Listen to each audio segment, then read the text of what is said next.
Quand il l'a dit, sa voix était calme, presque désinvolte, comme s'il commandait une autre bouteille de vin. À partir de maintenant, dit-il en coupant son steak, on partage tout à 50-50e. Je ne m'occuperai que de moi. Ma fourchette s'est figée à mi-chemin de ma bouche. Non pas par surprise, mais parce que je savais déjà que ça allait arriver. Il a pris mon silence pour de la faiblesse. Il le faisait toujours. Je l'ai juste regardé, impassible. D'accord, ai-je dit, et je le pensais vraiment. Nous étions mariés depuis 10 ans. Avant, il m'apportait des fleurs tous les vendredis, des petits mots doux et des promesses d'éternité. Du temps où je croyais encore en son regard, ses yeux couleur caramel qui dissimulaient une ambition plus tranchante qu'une lame. Quand j'ai perdu mon travail il y a 6 mois, il m'a dit de prendre mon temps. Il m'a servi du vin, m'a embrassé sur le front. Tu nous as assez portés, a-t-il dit. Laisse-moi m'occuper de tout. Mais j'ai appris que cette attention était conditionnelle. 2 mois plus tard, les fleurs ont cessé. Puis les conversations. Puis, un soir, j'ai aperçu le reflet d'un message sur l'écran de son téléphone. Son nom brillait faiblement. Sophie, mon amie. Je ne l'ai pas confronté. J'ai étudié avec lui. J'ai remarqué qu'il prenait une douche après chaque réunion. Qu'il était soudainement devenu généreux en compliments qu'il ne pensait jamais. Qu'il avait commencé à verrouiller son téléphone, à chuchoter dans son bureau tard le soir. Alors, j'ai commencé à élaborer un plan discrètement, comme un chirurgien se préparant à une opération. D'abord, j'ai repris le contrôle de mes finances. Les comptes joints étaient déjà à son nom, alors j'en ai ouvert de nouveaux, à mon nom. Ensuite, je suis retourné dans l'entreprise qui m'avait licencié. Mon patron me devait encore une faveur. J'ai commencé à travailler comme consultante à distance sous un autre nom. Il ne s'en est jamais aperçu. Les hommes comme lui ne cherchent jamais à comprendre ce qui se cache derrière les apparences. Puis j'ai commencé à rassembler des preuves, messages, reçus, emails, photos. Chaque document étiqueté, horodaté, sauvegardé. Non pas pour la confrontation, mais pour la stratégie. Le jour où il a annoncé sa règle du 50-50e, j'ai su qu'il l'avait répétée. Il l'avait probablement déjà dit à Sophie. Il voulait que je pleure, que je le supplie, que je lui donne l'impression d'être le plus fort. Mais au lieu de ça, j'ai souri. Très bien. Ce simple mot l'a déstabilisé. Il a cligné des yeux, perplexe.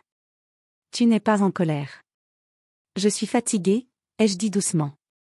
Faisons en sorte que ce soit équitable. Il a hoché la tête, l'air satisfait. Il pensait avoir gagné.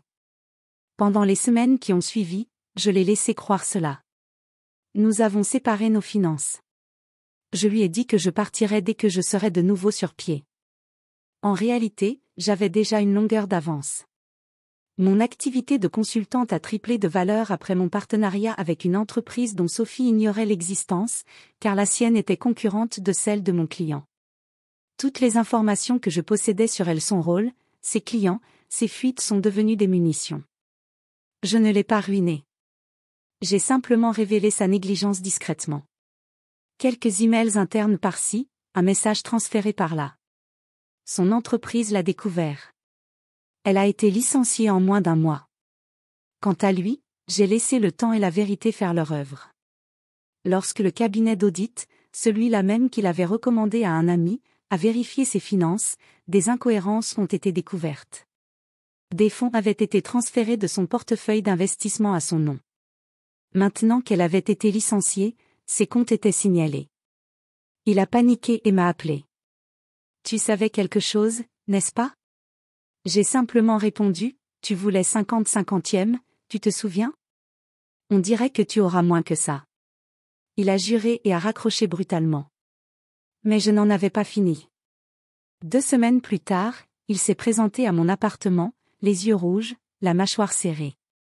Tu m'as piégé, a-t-il sifflé. Non, ai-je répondu calmement. Tu l'as fait toi-même.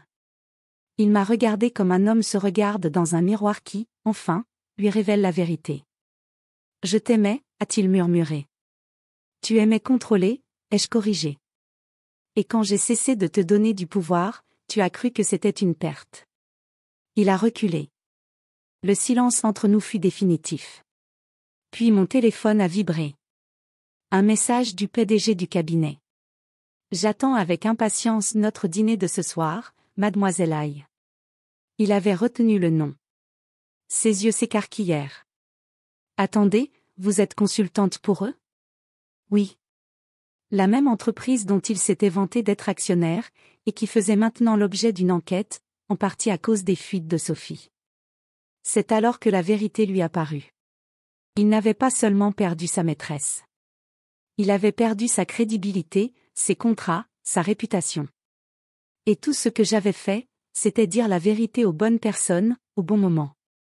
Je le regardais s'éloigner, les épaules voûtées, l'ombre de l'homme qu'il prétendait être. Pendant des années, il avait cru que le pouvoir, c'était le contrôle.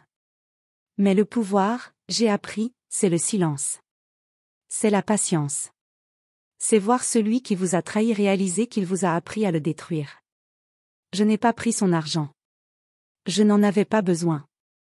J'ai pris quelque chose de bien plus précieux. Sa certitude. Maintenant, quand on me pose des questions sur lui, je me contente de sourire. Il apprend à vivre à moitié vivant, à moitié mort. Je dis, un homme à moitié mort, un souvenir à moitié mort, et je dors mieux que jamais.